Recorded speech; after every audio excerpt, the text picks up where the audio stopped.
the neutral zone in 1 minute, Jen. Stand by. Approaching neutral zone. I'm getting something on the distress channel. May I remind the captain, the starship enters the zone. Now entering the neutral zone. Hi, everybody, and welcome to the Neutral Zone. I'm one of your hosts, Josh Wagner. I'm here, as always, with my friend John Ondo. John, how you doing today? I am doing great. We love talking about Star Trek. That's the whole reason we created the Neutral Zone. So it's a safe place that you can talk and your views can be heard.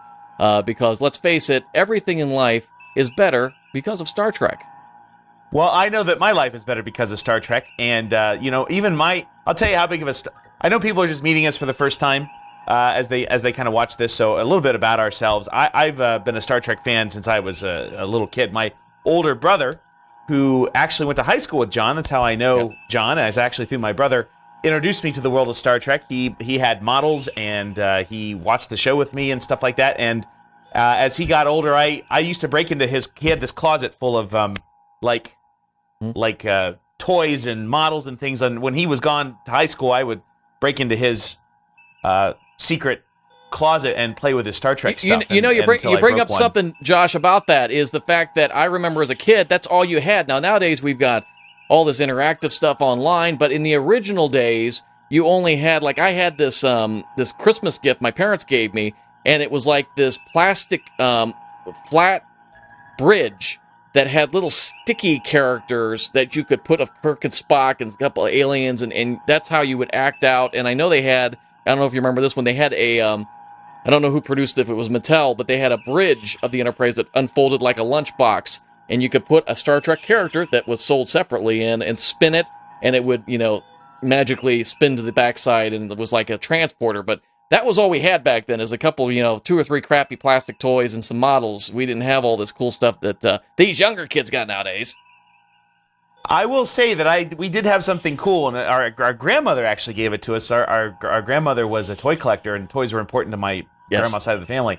She actually had this little Enterprise thing that was like a little helicopter, and you could fly it in a big circle. Yeah, I had one of those. Dip down and pick up that thing. And it had to pick up little really a neat satellites. thing. I still have it. I still have had that. Actually. It was like one of my mom's basement. Favorite Christmas gifts. It was a little Enterprise and had a little propeller in the saucer section, and you could fly it. And if you maneuvered it right, it would pick up little space ships or something. And that was great until I destroyed it 6 weeks later. I still have mine. That's in my mom's basement. And why haven't we played with this? Well, I just now remembered this. So after the show, I'll drive up there and we'll. We could do a whole episode on that. That's right. Of just us playing with that particular toy. That itself would get 1,000. That'll go viral. Josh, what I'd like to do on this webinar is talk about the top 10 things that make the original series great. And I think this will be great for those of you who maybe are just getting into Discovery. Maybe you've seen some of the other movies. Maybe you're part of the J.J. Abrams reboot, and you've really not paid that much attention to the Kirk, Spock, and McCoy of the 60s. We want to kind of give you a little bit of some of the reasons we think it is a great series, and maybe some of the pointers that how you should approach digesting some of those original, what were they? Was it 67 episodes? It was, I should know that, and I can't remember. Was it Turnabout and 79? I was close. 79 episodes of the original series. Well, so let's get into this. Let's get into what sort of our top 5 great things about the original series was. And since, as you mentioned, you're the original series aficionado and I'm much more of a Next Generation guy, why don't you begin? Why don't you tell us one of the things that you think makes that particular series pop in your mind? Well, as we split this up, 5 and 5 here, my number 5 is the time period that made the original series great. Being in the 1960s, and you've got to remember, and oftentimes we forget this, we had not landed on the moon when this show had begun. Matter of fact, that we landed on the moon right after the show was canceled. So what makes this, I think, part of what you see as fun about this series is this is dreaming. We didn't know we were going to have a shuttle. We didn't know we were going to have an international space station. There was a lot of dreaming going on. Meanwhile, while everybody was going out into outer space with, Gemini and Apollo missions, America and the world was falling apart. We had assassinations. We had a communist threat. And all of those parts of what was going on in our society were woven into the original series, and it's what it was really made Star Trek a lot different than I think the other sci-fi franchises out there, because Star Trek has always been using its science fiction storytelling into telling what's going on in our culture today. So you will see, references that are like, oh, this reminds me of communism, or the Nazi episode, or different things that they've done. And I think that's one of the top things that, again, you will see me as the TV guy here saying, content is king. And the thing that made, I think, Star Trek a really great franchise, and still is today, is it's making its societal commentary within the episodes. And in the 1960s, you had a lot going on, and there was a lot that made that original 79 episodes pretty good. There were some real dogs in there too, but there were some really good episodes talking about Private Little War was all about Vietnam. Different flashback episodes where they tried to change the future, things like that you began to see. So that's one of my top ones right there, Josh, is just the period of time that original series was in. Yeah, and I think that probably, there's a great channel on YouTube. I think it's my favorite channel on YouTube. It's called Trekspertise. I thought we were your favorite channel on YouTube, Josh. Well, we are the favorite channel, other than ourselves, of course. My second favorite channel, obviously behind the Neutral Zone chat, is Trekspertise, and he's got a great video called Mirrors of the Federation. Yes. And the whole point of that video is to talk about how the Federation is, throughout the series, history, the whole franchise history, comes to represent different things. Yeah. Depending on the time period in which it is written. So obviously, like you're saying, the Federation in this case represented the United States in many ways, and the Klingons were Russia, and it was pertinent to the time period that it was in. So I do think that you have to kind of watch the show with that context in mind. Yeah. Is that's the time period that it was shot in. So I think that one of the best things, and it sort of tails onto what you said, is it was realistic. Because I've kind of already said this before as we were kind of introducing ourselves, but I do think that it's realistic in the sense that, you know what, even though they hadn't landed on the moon and those kind of things, some of this stuff is really possible. And of course, yep, we know that it has inspired actual things, like flip phones back in the 90s and early 2000s and things. And, I'm sure it's inspired Elon Musk to go to Mars and all these other things that have happened, medical science. And, I read that they're making a tricorder-like device for iPhones now, where you just put it on someone's head and it scans them and stuff. And it's amazing what's going on. I don't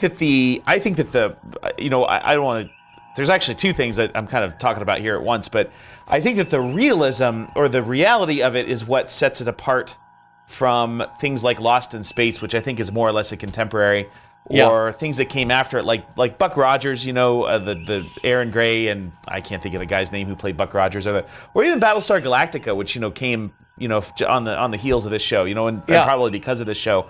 There was the characters in those, I guess Buck Rogers in some sense because he's a 21st century astronaut, but I think for the most part, the characters were relatable because it was something that could possibly happen. It was a more realistic view of the future. As I said many times, Josh, it's a science fiction TV series, and forgive me for those who are Star Wars fans, and I appreciate it, but Star Wars really isn't about science. It's really a drama. It's really romance and swords, and it's really a Camelot King Arthur done in space.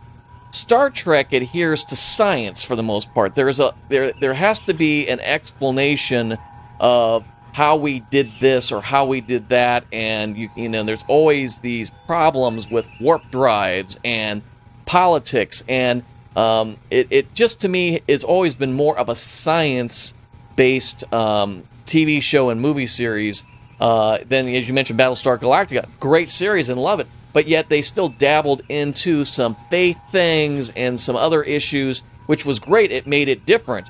But Star Trek is science, and I think that's one of the things I really liked about it, is you had to have, the planets exploding and the different things, and they had to somewhat, there wasn't a magic pill. They had to adhere to some science in that in those episodes. Yeah. So what's your second one there, John? Well, going into that is again, you might be surprised I put it up a little higher, but it's the Enterprise. The Enterprise in the original series, as you were mentioning, Space 1999, Star Trek came out just in the middle of when the classic movie 2001 came out. The Enterprise was something different, and just like you mentioned before, Josh, it was believable. It's got engines up here, it's got a saucer section, and it's got weaponry, and there was a logic to it. It wasn't just a flying saucer; it was a real ship. And the other thing I like about it that I will put the original series up against almost all the other series is that it was not a new ship. It was a older ship. Scotty was always duct taping it together. The Next Generation, we didn't have that issue. It was always the Enterprise is the best ship. It's the flagship. It doesn't get nicked or dinged or anything. It gets beat up a few times, but for the most part, you just know it's the best ship. And in most of the other series, it was pretty much technical superiority. But the Enterprise, it was always ready to fly apart, and it was Scotty holding it together. And that was, I think, one of the things that the Enterprise really was the fourth or fifth, however you want to count the other characters on the show. It was really the big character. And I remember my heart falling out of my chest when they blew it up in Star Trek 3, because I'm like, you can't blow up the Enterprise. But, death is a fighting chance for life, or whatever McCoy said. So, it moved on. Yeah, I think that the Enterprise is a very compelling ship. There were some other compelling ships that we've had.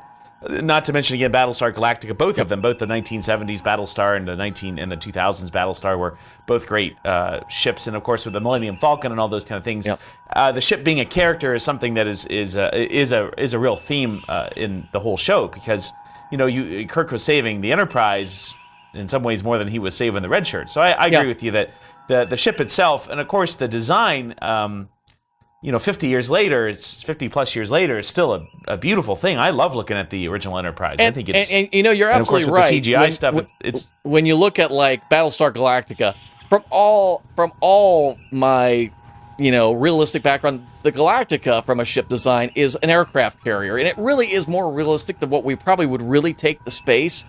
But it was big and bulky and couldn't do much. So again, that's one of the reasons I really like the Enterprise, is it could do stuff and it could get in fights, and it was more like a battleship at the time. So it's there's a lot of cool stuff about the Enterprise. Well, so here's my second one is humanity. I think that one of the great things that the original series, and of course that all of Star Trek really followed suit with this in the other series in the franchises, but they really sort of asked the question of what is it to be a human being, even in the cage. The original pilot with Christopher Pike, he basically, I recall, says, you can give a human everything he wants, but if he doesn't have freedom, he's not going to be happy. Right. And that, I think, set the tone, and Roddenberry was really smart about this. It really set the tone for creating that question of what is humanity. Of course, he did this on purpose. He set up Spock as the foil to Kirk, the overly emotional captain versus the absolutely emotionless science officer, first officer, but they're friends, and they balance each other out. And of course, that's a theme that goes throughout the entire series. Yeah, and that was Roddenberry's thing, and the thing I really think was the original series captured that very well. We were flawed. Kirk was flawed. Spock was flawed. He was half human. McCoy is McCoy, and you're absolutely right. The humanity was a big part of that, and I think that was the one thing that, to Roddenberry's credit, he got right, because I'll be one of the first who would be critical of some of Roddenberry's decisions with the shows, but that was one he really got right. And the other thing was the fact that we like to have that collaboration with others, and I think that was something else that was kind of neat to see that teamwork, and that built into the episodes very nicely. So the humanity part is definitely a major plus of that. So I'm just going to say Kirk, Spock, and McCoy was also one of mine, so we'll just kind of take that, and I'll skip down to my next one, is Scotty. I love Scotty. First of all, he's probably the most colorful character of the bunch, in my opinion. And maybe it's the Scottish accent that Doohan did so well. His drinking of the, I don't know, it's green, and enjoying a drink, which, probably due to our current society's culture, we won't have a alcoholic engineer anymore on a starship. But that was one of the things that was great about him, where the great episode where they've got the aliens on the ship, and how are we going to foil them? And Scotty's like, I know a way, and he gets them drunk, and that's just great. The other thing I liked about Scotty was not only a great engineer, but when Kirk and Spock end up on the planet, he's in the captain's chair, and that guy didn't mess around. It was always the best diplomat I know is a fully loaded phaser bank, and he went toe-to-toe with ambassadors. He was the guy, I'm going to blow up the ship, I'm going to blow up the planet to get Captain Kirk back. It's probably the only thing about the movies that I currently am not I wish they would have done. I wish Scotty has been downplayed more as an engineer in the JJ reboot. To me, Scotty is right up there. He's a senior officer, a great combat commander, and I think he's a great character on the show. So I that's hats off to Scotty. You're my guy. Yeah, and I also think that Scotty is kind of a humble hero compared to Kirk's ostentatious hero, proud hero sort of thing. He loved the ship. He loved the ship more than Kirk. From that classic Triple episode, don't you think you should rephrase that? Because you can insult Kirk, you cannot insult the Enterprise.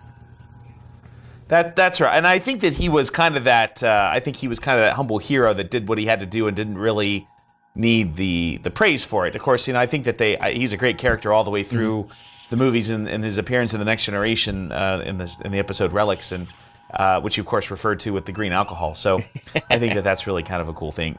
Yes, absolutely. And again, my next one is very similar to it. I think the characters themselves are very interesting. Yeah. Not just limited to Spock and Kirk and McCoy, but all of them are pretty interesting and groundbreaking in many ways. Very much so. I know that Chekhov comes in the third season, but to have a Russian sitting beside a Japanese guy flying the ship, is kind of an amazing thing. And again, Roddenberry had this idea, and is probably, there's a great book called Sapiens that I read last year. It's a wonderful book. It talks about how humanity tends toward greater unity over time. Like for instance, when 9/11 happened many years ago, people unified after something like that. It is possible for us to transcend culture or barrier to have that sort of universal humanity, that understanding of humanity. It's actually a big deal for me. It's something that I see and talk about when I do motivational speaking around the country. It's something I talk about a lot, is this sort of transcending of our I'm sure that's directly influenced by Roddenberry's sort of vision of that transcending of self without losing self, and seeing the humanity of the other people. It's a really important theme that I'm sure I was very influenced by Gene Roddenberry in that particular way. Yeah, so this kind of goes into that whole thing, Josh. One of my next ones I liked about it, as we talk about our top 10 things that we like about the original series, the villains. As a writer, you cannot have a Star Trek II without a Khan. You cannot have a Star Wars without a Darth Vader. The villain is really what makes the story great. And I'm just going to read off some of the things that we know. But obviously the Klingons and the Romulans. And I'm a big fan of the Romulans. They're kind of the sneaky guys. But obviously you had that. You had the Gorn. The Gorn, that was a great villain. The Mirror Mirror guy, the Mirror Mirror Spock, and the Mirror Mirror bad guys on that episode. Trelane, who was the weird piano guy who was just a kid. Doomsday Machine, which I think was really the setup for the Borg, in a sense that they had to create something like the Doomsday Machine in The Next Generation, and that's a great episode. It's not even a villain in the classic sense. The M5 computer was the villain. Before 2001, The Space Odyssey came out in 1968, Star Trek did the M5, which was the same concept. You got a computer going nuts, and again, even in 1966, you're having the same problems we have today. They foresaw the issues with artificial intelligence and all the things. No one had done that before, but they were on the forefront of it. So Ultimate Computer, a lot of great villains in Star Trek. Yes, there were some real dogs, but some really good villains that made it. And of course, I don't have to mention Khan! Good stuff. Right. Well, there's also Harry Mudd. Harry Mudd is a great villain as well. He's in just 2 episodes, but he's of course remember that they brought him back in Discovery. Yep. So he was a great character. And again, it's kind of a foil to Kirk's cleverness, as he was more clever. Whereas him versus Khan was stronger and smarter, but he wasn't as clever. All right, so here's my next one. Is the storytelling is compelling. I think that one of the things about the original series is that they came up with really interesting and unique stories that are still compelling and interesting today. I don't have those episodes memorized. I'm again much more of a TNG guy, Well, but I've of course, watched I'll give the you a entire few of old them when you're series. ready. Yeah, it's just you don't when you watch them like City on the Edge of Forever. You know, you just don't know what's going to happen next. And I think that sort of, it wasn't quite Game of Thrones sort of, you don't know who's going to die. It didn't quite go that far, but you didn't know what was going to happen. You didn't quite know how they were going to make their way out of whatever predicament they were in or whatever alien they were facing. And it kind of, I think, again, differing from things like Space 1999 or, Lost in Space or any of those kind of things, it was a little predictable. I think the unpredictability of Star Trek of the original series was something that was really exciting. And it's still exciting to this day. You can go back and watch some of those episodes and, how are they going to defeat the Doomsday Machine? Which, by the way, as I'm mentioning that, you mentioned this in your, what you were saying here before, there's a book out, there was a book that came out in the 90s that said that the Doomsday Machine was actually created to fight the Borg. I don't know. It was a book, so it's not canon, I've heard that before too, and that's pretty cool. I would love, although there's a lot of people who don't go back to the old series, and especially after we went through the Khan episode of JJ's reboot of Star Trek 2, as I call it. But I'm like, if you told me tomorrow that JJ Abrams and the next Star Trek movie is about the Doomsday Machine, I would be so pumped. I mean, that is a great episode, and what made it a great episode on top of the machine was Commodore Decker, who was the well-meaning but kind of messed up captain, and that's just a great that is a great episode. Let me real quick, Josh, since you mentioned the stories, and I couldn't agree more. Let me give you my primer for those of you who have not really ever investigated the original series and you want to get on Netflix or Amazon and watch through, but you want to kind of cut through to the good episodes. I'm going to give you a quick list of at least of my episodes I think you need to watch that also relate to both Next Generation all the way up to Discovery that you should really watch. My first favorite episode, Balance of Terror, which is the one where you see Sarek's dad playing the Romulan, but it's great writing, great episode, based actually on a World War II movie called The Enemy Below. That's a great episode, great Romulan episode. Journey to Babel, that's the episode where Sarek's dad is Sarek's dad, and you find out about the conflict that is, again, playing up into the new Discovery series, where Sarek and Spock conflict, Amanda, all of that's going on. So if you want to understand the foundation of that, Journey to Babel, or Babel, whichever one it is the one you need to watch. Doomsday Machine, we just watched, great episode. Here's one you may have heard a lot about, Court Martial. This is the one where Kirk gets accused of inadvertently killing one of his officers, and he goes to court. I'm a big court guy, but you see a lot of background about Kirk and the Enterprise and how things roll with him and his valor and so forth. And it's just a good episode. Amok Time, another Spock building episode. That's the one where he goes back to Vulcan to meet his wife. Great episode. A lot of good funny lines in there. But it's and again, one of the greatest characters who pops up in that episode is T'Pol, who's the matriarch Vulcan of the family. Are the human or are the Vulcan? Great actress who played that. Of course, I need I mention Space Seed, the original Khan episode. Sure, great. Ricardo Montalban, marvelous, great episode. You got to watch that before you watch any of the Star Trek reboots of that. City on the Edge of Forever, just incredible writing. They put, and this is one of those. It's a science fiction, but it puts you back into a life and death decision. And maybe you've heard of this one, the needs of the one.